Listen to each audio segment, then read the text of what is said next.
جو عورت خاوند کی خوشی غمی میں اس کے وجود کا حصہ بن کے فیلنگز کا حصہ بن کے ساتھ کھڑی ہوتی ہے نا، اس کو کہتے ہیں شریک حیات، اور وہ ساری زندگی پھر اس کے ساتھ چلتی ہے، اور جو اس کے غم کو اپنا غم نہیں سمجھتی، اس کی خوشی کو اپنی خوشی نہیں سمجھتی، اس کے لیے کوئی قربانی دینا، اثار کرنا، وہ یہ چیزیں معمولی سمجھتی ہے، یہ پھر شریک حیات نہیں ہوتی، یہ پھر بیوی ہوتی ہے۔ تو بیوی ایک لو پروفائل کا لیول ہے، اس سے بہترین لفظ ہمارے لیے یہی ہے کہ بیویوں کو خامدوں کے لیے شریک حیات ہونا چاہیے، اور اسی طرح خامدوں کو بھی بیویوں کے لیے وہ جو لفظ بولا جاتا ہے نا، جی میرے سر کا تاج، ٹھیک ہے، مجازی خدا، تو وہ سٹیٹس بھی بڑا خوبصورت ہے کہ نبی صلی اللہ علیہ وسلم نے فرمایا تھا کہ اگر اللہ کے علاوہ کسی دوسرے کو سجدہ کرنے کی اجازت ہوتی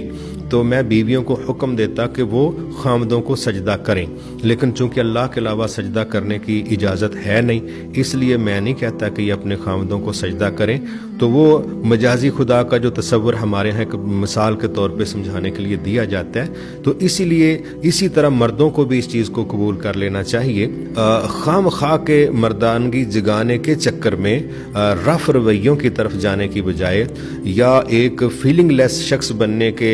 چکر میں پڑ کے وہ اپنے رشتے کو خراب کرنے کی بجائے ان کی بھی کوشش یہی ہونی چاہیے کہ جس طرح بیوی کے لیے شریک حیات ہونا ضروری ہے، میرا خیال ہے کہ خاوند کے لیے بھی شریک حیات ہونا ضروری ہے، تاکہ یہ دونوں اچھے طریقے سے وقت گزار سکیں، لیکن دونوں ایک دوسرے کو جتلانے کی بجائے، احسان چڑھانے کی بجائے اور ایک دوسرے کو منوانے کی بجائے اگر اس چیز پہ آ جائیں کہ ہم نے ایک دوسرے کی محبتوں کا، محنتوں کا، خدمتوں کا اعتراف کرنا ہے، اپریشیٹ کرنا ہے، تو میں امید کرتا ہوں شریک حیات والا جملہ پھر زیادہ سوٹ کرے گا۔ ورنہ